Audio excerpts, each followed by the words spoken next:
and also offer hubs and centers for information. And these centers are being managed by the Atomic Energy Society of Japan and Japan Atomic Energy Agency. These entities are cooperating in the management of these information plazas. Within the plaza, there would be a library space where people could access latest information on decontamination, look at displays, and with the cooperation of academic societies, we have a system of registration of expert volunteers who are seconded to the actual districts that are embarking upon decontamination. Lastly, let me describe to you the prefectural efforts. The Ministry of the Environment, Mr. Makia, already talked about the biggest issue today, and that is the soil storage and ensuring tentative storage for the soil. The local residents are very concerned about exposure, so it's difficult to persuade the local people. And those points included, since last fiscal year, we've been trying to take a few initiatives in way of risk communication. So finally, let me describe risk communication related activities. First of all, Safety Forum is being organized jointly with the Atomic Energy Society of Japan. They are held in two parts. In part one, the impact of exposure is explained, some lectures are given, and in part two, there will be a dialogue with the participants and the experts. And there will be two breakout sessions, one on decontamination and the other on health impacts. And the residents will, at the floor, raise questions on decontamination or exposure for experts to respond to those questions. Secondly, it's not written here, but we are conducting sessions to explain decontamination. We invite local leaders. Local leaders' understanding is necessary to proceed with decontamination, so we gather and invite local leaders to convey to them a knowledge on decontamination to obtain their understanding. And we also try to teach them the methodology of measurement of dosage. Thirdly, the residents' briefing sessions. This is for the sake of tentative storage for soil, and the prefectural government staff and experts will go together to try to persuade the local people to ensure tentative storage for soil. Fourthly, this is also related to tentative storage. Seeing is believing, and therefore the leaders of the residents' associations are invited to actually visit the already ensured temporary storage sites for them to actually observe and witness the structure of those warehouses.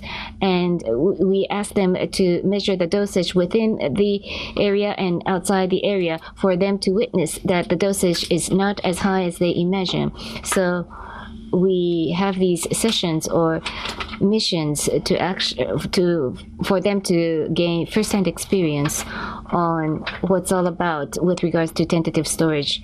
So those are the initiatives that are being conducted not only from the perspective of decontamination, but in order to resolve the uncertainties, the psychological uncertainties residents have on the health impact, and so that they can rest assured to consume locally produced food, and to have a system where it would be easy for them to measure dosage, and also personal dosimeters so that they could measure exposure. So those are some of the initiatives that is being taken. Thank you very much for your kind attention. Thank you, Mr. Kogota. In promoting decontamination at prefectural level, communication with the members of the community and information provision to the members of the communication. Temporary storage place is something that you have to thoroughly explain to the residents so that you can earn the understanding of the residents. And that, I believe, you said is a key in implementing decontamination in the ground. Thank you very much for your presentation. Now, from here onwards, as I said at the outset, we want to hear from our friends from overseas. And the topic is obviously on decontamination. These are experts who have been involved in decontamination initiatives abroad. So I would like each of these friends from abroad to spend a couple of minutes to comment on the presentation so far, and afterwards we would like to also entertain questions from the floor. To start our panel discussion. And first, I'd like to invite Dr. Victor Avelin. He is from Belarus, and he is the president of Research Institute of Radiology, and he is fully involved in decontamination operations in Belarus. So, Victor, please. Thank you very much. It's a very short time. I'd like to say that decontamination on only a little part of processes of rehabilitation. Today we are implementing fifth state program, as you may see on the slide. It comprises four major directions. They are social protection and medical support, radiation control and radiation protection. It is financing and scientific grounding of feasibility of measure designed to obtain farm production within the specified permissible limits for radionuclides concentration, plus sustainable maintenance of radiation control system. Because I believe radiation control, I touch a few words only, it will be necessary not only about ambient doses, but only food controls and measurement of the dose, internal dose of radiation.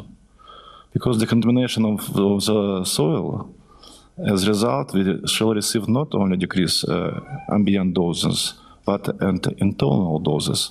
I mean about agricultural lands.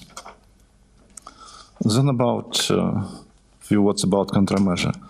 Application of countermeasure in the agricultural sector during the first years after Chernobyl disaster provide 3-8-time reduction of cesium transfer to agricultural crops. For example, soil treatment by real tillage, 5-time reduction, lime treatment, 4-time reduction, root improvement of hay fields and pasture, 6-time reduction. Technological processing of crop production makes it possible to reduce cesium transfer into human body. For example, rape and sunflower seed processing leads to a reduction of cesium content in the oil end product by 250 times. And after grinding wheat, rye, barley grains into white flour, radionuclide contents reduced 2 times, and when it's grained for cereal, it will be 1.5 times decrease. Potatoes and grain processing for alcohol almost excludes any radionuclide concentration in the end product. And the last, countermeasures in agriculture in the affected areas are perceived by people very positively because apart from their main objective, reduction of collective and individual radiation doses, we observe the economic advantages. I mean increases in yields and animal productivity, social and psychological benefits. But sometimes negative economic and social effects were observed when the farmlands were excluded from agriculture use and turned to the forest lands. I believe my time is finished. Thank you very much. Thank you very much.